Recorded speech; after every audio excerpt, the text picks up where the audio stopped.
Coming up next, a real-life exorcism caught on tape. In the name of God, I charge you to be silent, quiet.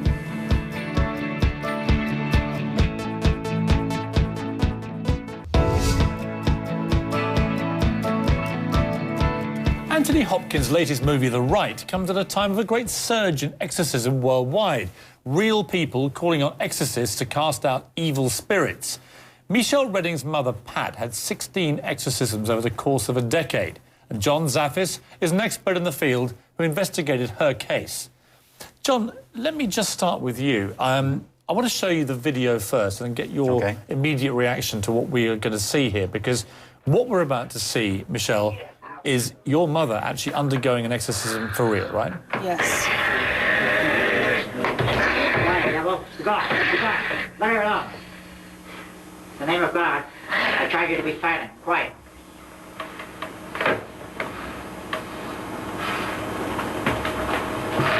Principio tibi, quel cum prias spiritisum, okay?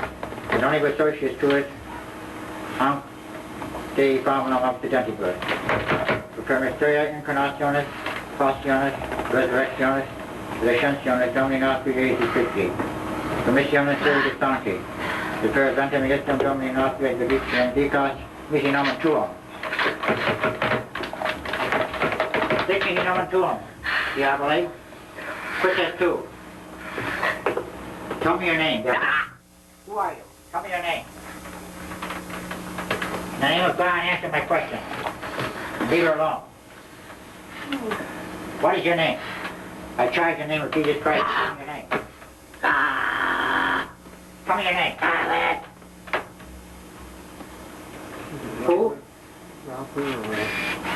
Something like that. How many of you are there? Dignity. 9.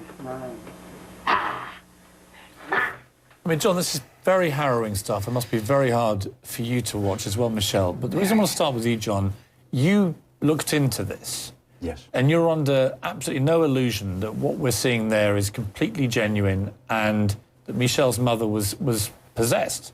Oh, absolutely. Everything was ruled out. She had all kinds of testing done, physical, mental, absolutely everything was ruled out. And as time was going on during the investigation with it, and Pat started falling victim to this, she was exhibiting, you know, several of the different signs that we look for. Gaining an enormous amount of strength, talking in a language she wasn't familiar with different things. I mean, she would just start tossing these big hulky guys around, holding her down like they were rag dolls. Are these classic signs of somebody who has been, in your view, possessed by the devil? Oh, absolutely. It falls right into the category of what a true possession actually is.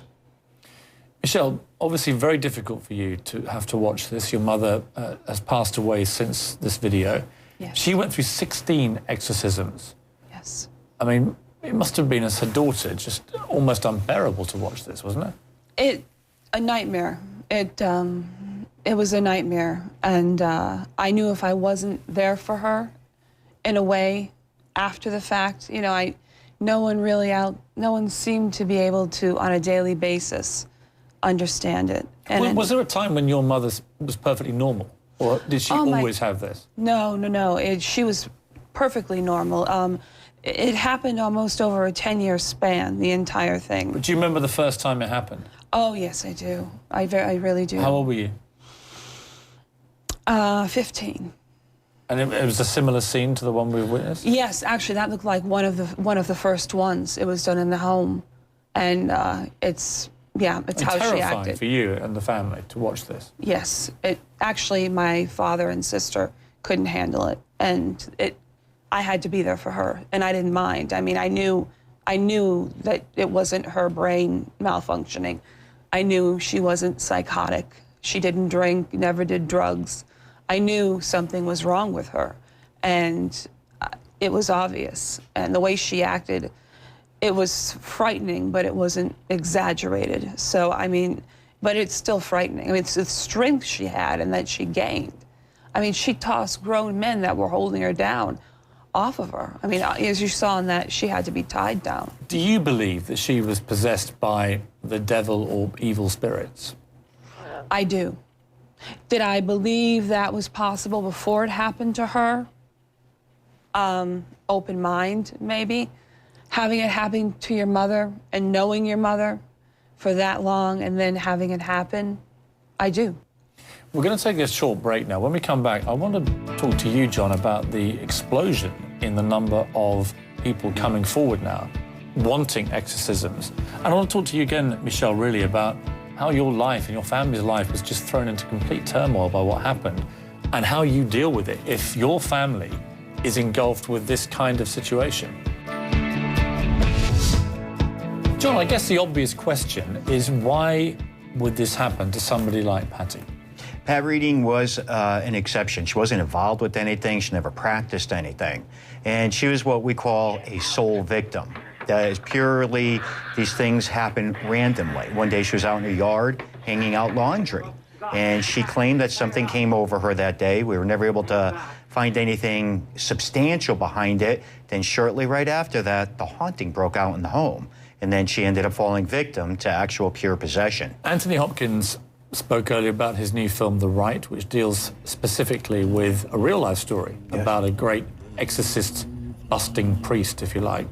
There are a huge number of people coming forward now, more than ever before, around the world, wanting people to be exorcised, either themselves, because they're terrified of what's happening to them, or people that they care about. When she came round after this, Yes. and she had 16 of these incidents where you had to bring a priest in, right? Yes. When she came around, did she have any memory of what had happened? No memory at all. It was a blank moment in time for her. She'd be very emotional, though, afterwards, because she'd either be lying on a couch, if we did one in our home with the priest, or she would be at the chapel. And would you tell her what had happened? Were you honest with her? In the beginning, I didn't want to tell her everything. As time went on and she would ask more questions, she wanted to know. And I felt at that time she should know. Did you show her the video? No, I don't believe that one, no. No, Pat Reading never saw any of them. No. I mean, John, for people who are watching this, who may have a similar situation going on in their homes, how should they deal with this? Basically rule everything out from a medical perspective, a psychological perspective. And if there's really something on a spiritual level going on, reach out. There's a lot of spiritual people out there to be able to help people. Very accessible to, counseling and helping people, It makes it much easier for us, Piers, if they are mentally ill, because we can just basically say they need to be diagnosed with something and put on medication. And treated, yes. I mean, Michelle, your mother died of cancer. Yes. What I've been told about people who go through a number of exorcisms is that they often do die of some kind of terminal disease. Mm-hmm. Do you believe that they're linked in some way? She had what they believe was pancreatic cancer or colon cancer. I think in a way they are linked. I think it's because of the stress of what their bodies go through. Again, that's a very common factor. We know medically, if you put a lot of stress on the body, it brings diseases into the forefront. Now, I've dealt with quite a few of these cases where people went through possession and they come up with all kinds of different diseases, but cancer is one of the prominent ones. I suppose, finally, the obvious problem here, it seems to me, is that your mother had 16 exorcisms, nothing worked. No. I mean, why should people bother, John, in having these if they're not going to work? Well, the key factor with this is very seldomly an exorcism or a deliverance is very successful on one try. And the best analogy I have, it's like taking an onion and you keep peeling it away and peeling it away till you get to the source, because it's very seldomly just one spirit. It's usually multiple spirits. And usually if you keep going and you can finally get the name of the spirit or the demon, it makes it much easier for the exorcist to get that person freed. Why? Because it has to respond once its name is revealed. Yes. Michelle, thank you for coming in. It can't have been easy, especially to watch that. You've never seen that video before. No, I was in it, but I'd never seen it.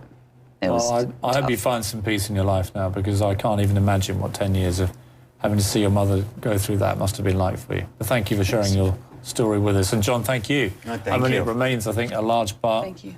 Inexplicable, but fascinating at the same time. Yes. Thank you very much.